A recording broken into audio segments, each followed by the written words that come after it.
Good morning everyone, welcome back to my channel R S blogs. আশা করছি তোমরা সবাই ভালো আছো, আমি অনেক ভালো আছি। তো আজকের ব্লগটা আমি রান্নাঘর থেকে স্টার্ট করলাম। দেখো আজকে কি রান্না করব তাই ভাবছিলাম। এবার ভাবতে ভাবতে ফ্রিজটা খুলে দেখছি বাবা মাছ কিনে ফ্রিজের মধ্যে রেখে দিয়েছে।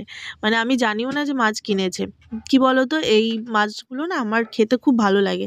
একবার যখন ফার্স্ট কিনেছিল, যেই আমরা যেখান থেকে মাছ নিই সেটা হচ্ছে আমাদের বাড়ির সামনে থেকেই একটা কাকু আসে, ওনার কাছ থেকেই আমার শ্বশুরমশাই নেন মাছ।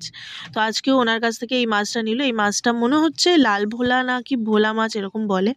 আমি ঠিক সঠিক নাম জানি না, তোমরা কি যদি কেউ জেনে থাকো কমেন্ট করে জানি। এই মাছ ভাজা বা পাতলা ঝোল বা সর্ষে দিয়ে, মানে সর্ষে দিয়ে মাখা মাখা খুব ভালো লাগে খেতে। তো সেই জন্য বাবা যখনই এই মাছ দেখে আমার জন্য নিয়ে আসে। একেবারে অনেকগুলো মাছ নিয়েছে, 1 কিলো মাছ একবারে নিয়েছে। তো আমি সেই মাছগুলো গোটা ছিল বলে মাছগুলোকে কেটে নিচ্ছি। আর অনেকগুলো মাছ তো, আর এত পরিমাণে ঘাড় ব্যথা করছিল কাটতে কাটতে। তারপরে দেখো আমার শ্বশুর এখান থেকে গিয়ে বলছে যে আমি তাহলে উনুনে ভাতটা বসিয়ে দেবো, অনেক দিন পর আজকে উনুনে রান্না করবো জানো তো। আমি আর বাবাকে বলছিলাম না না বাবা, আমি মাছটা কেটে নিই তারপরে আমি উনুনটা ধরিয়ে দিচ্ছি। বাবা বলছে না না, বটিতে কাটছো, অত তাড়াহুড়ো করার কিছু নেই, আমি উনুনটা ধরিয়ে ভাতটা বসিয়ে দিচ্ছি। তো তাই জন্য বাবা ভাতটা বসিয়ে দিয়েছে ওদিকে। প্রচুর ব্যস্ত ছিলাম ওই জন্য আর ক্যামেরা সেরকম ভাবে অন করতে পারিনি। দাঁড়াও তোমাদের দেখাই, দাঁড়াও। তারপরে দেখো বাবা ওদিকে ভাতের হাঁড়িটা নিয়ে চলে গেছে, মানে ভাতটা উবুর দিয়ে দিচ্ছে। ভাবো ভাত যতক্ষণ হতে টাইম লেগেছে, আমার ততক্ষণ মাছ কাটতে টাইম লেগেছে, কতটা টাইম লেগেছে তাহলে। তো এখানে আমি তরকারি রান্না করতে করতে আমি চকোকে একেবারে একটু তেল মাখিয়ে বলেছি একটুখানি রোদে খেলো। পুতুল এসেছিলো, আমার এই ক্যামেরাটা পুতুলই ধরেছিল। তো পুতুল এসেছিলো, তো সেই জন্য পুতুলকে বললাম পুতুল তুমি ক্যামেরাটা ধরো, আমি বোনকে তেলটা মাখিয়ে নিই। রান্নাও করছি আর তেলও মাখাচ্ছি, মানে এক কাজে দু কাজ হয়ে গেল। তারপর আমি যেখানে কি রান্নাটা করছি, মনে হচ্ছে ডাল ফোড়ন দিচ্ছি। যাই হোক, আমার ঠিক মাথায় আসছে না এখন কি করছি। এখন বাজে হচ্ছে 12টা বাজে 5 মিনিট বাকি। আমার এখনো বাসি বিছানা তোলা হয়নি। তার কারণ হচ্ছে তোমার চকর বাবা কিছুক্ষণ আগে উঠলো, ওর বাবাকে চা করে দিলাম, আর আমি এদিকে রান্না করছিলাম। যেহেতু রান্না করছিলাম, তো সেই জন্য ঘরের দিকে আর যেতে পারিনি। এই ডালটা ফোড়ন দিয়ে নিলাম। ফোড়ন দিয়ে ডালটা এমন যখন ঢেলে দেবো, ততক্ষণে গিয়ে ডালটা যতক্ষণ না 1 ফুট দেবে ততক্ষণ গিয়ে বিছানাটা তুলে আসবো। মানে বিশাল তাড়াহুড়ো। আজকে একটু রান্নাটা যেহেতু বেশি খুব দেরি করে বসিয়েছি, কারণ সকালে তো বললাম সকালবেলা হচ্ছে আলু ভাজলাম, যার জন্য পান্তা ভাত খেয়ে নেবো।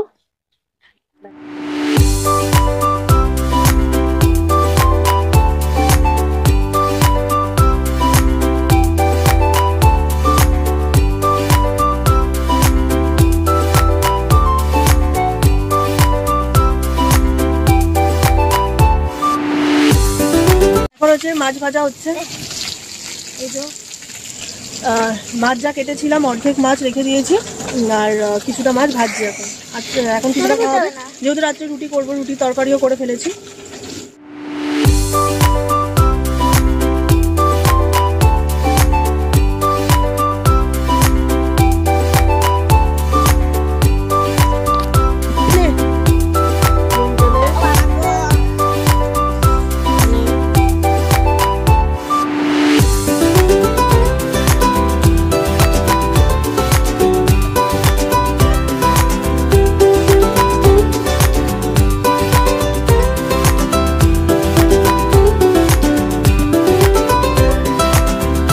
তো এতক্ষণ পর আমি বিছানা গোছানো টাইম পেলাম, তাই জন্য ওদিকে চকর স্নানের জন্য জল গরমটা বসিয়ে আর আমি এখানে বিছানাগুলো গুছিয়ে নিচ্ছি।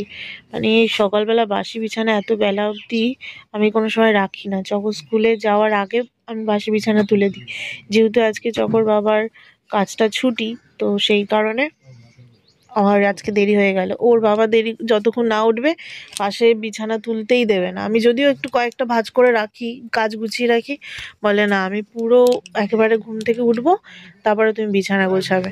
তো সেই কারণে আমি এতক্ষণ ওয়েট করছিলাম, ওয়েট করতে করতে লাস্টে এতক্ষণে আমার টাইম হলো, তাই জন্য সব গুছিয়ে নিচ্ছি আস্তে আস্তে।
গেছে আমার স্নান। আজকে একটু শ্যাম্পু করে নিলাম, কারণ চুলটা খুব চিটচিটের মতন হয়ে গেছিলো। শ্যাম্পু করে চুলে একটু সিরাম লাগিয়ে নিলাম। আর এখন আসবে হচ্ছে একজন আইব্রোস করতে আসবে, তার জন্য সব রেডি করে রাখলাম। চেয়ার অনেক আগে আসার কথা ছিল, আমি তখন স্নান করছিলাম, তখন ফোন করেছিল, বললাম 2টোর সময় আসতে। আমি এদিকটা করে দিচ্ছি। কি বানাচ্ছ? প্রদীপ। প্রদীপ বানাচ্ছ? হ্যাঁ। পুতুল দিদি, ওটা কি প্রদীপ হয়েছে? হ্যাঁ। ওটা তো মনে হচ্ছে অ্যাপেলের, আইফোনের অ্যাপেল। তুমি কি বানাচ্ছ চকো? আমিও বানাচ্ছি এরকম পুতুল দিদির মতন। আজকে বিকাল থেকে সেরকম একটা ক্যামেরার সামনে আসতে পারিনি। তার কারণ হচ্ছে আজকে একটু মাথাটা ধরে গেছিলো, সেই কারণে আর ক্যামেরাটা অন করতে পারিনি। তারপর হচ্ছে ও মাথা ব্যথার ওষুধ খাওয়ার পরে, মাথা ব্যথার ওষুধটা খেলাম, মাথা ব্যথার ওষুধ খাওয়ার পরে মাথা ব্যথা কমলো। তারপরে তাড়াতাড়ি করে ঝটপট করে কালকের জন্য শর্টস বানিয়ে রাখলাম, টাইমার সেট করে দিয়েছি, কালকে আপলোড হয়ে যাবে। আর এখন চকো আর পুতুল দুজনে কি ওটাকে বলে, পেস্তার খোলাটাকে নিয়ে খেলছে। প্রদীপ বানাচ্ছে, এই বানাচ্ছে। খাটের অবস্থা দেখো, খাটের চেহারাটা প্রত্যেকটা দিন খাটের চেহারা এত বাজে হয়ে যায় না, মানে আমি কি বলবো, খাট গোছাতে গোছাতে আমি একদম অপারক হয়ে যাই, মানে বিরক্ত হয়ে যায়, সত্যিই বিরক্ত হয়ে যায় তোদের জন্য। তোমাদের বাচ্চারা কারা কারা এরকম খাট ময়লা করে একটু বলো তো। এতবার করে বলি, যদি ওরা খাটে কিন্তু খেলে না, কিন্তু এই যে উন্না পত্র, মানে যেখানে কোন দড়িতে কোন উন্না, কোন কোনাতে কোন উন্না রাখা আছে, সেখান থেকে টেনে বার করে রাধা সাজবে, কৃষ্ণ সাজবে, একজন মা সাজবে, একজন দিদি সাজবে, এই করে শুধু।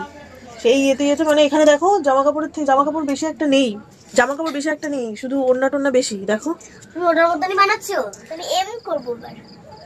পুতুলে একটু পরে বাড়ি চলে যাবে, এখন বাজে হচ্ছে 9:15 বাজে। আর আমারও যেহেতু মাথাটা ধরেছিল, একটু দুর্বল দুর্বল লাগছে, মাইগ্রেনের ব্যথা, মানে যতদিন বাজবো এই মাইগ্রেনের ব্যথা নিয়ে আমাকে বয়ে চলতে হবে, ভীষণ কষ্ট হয়।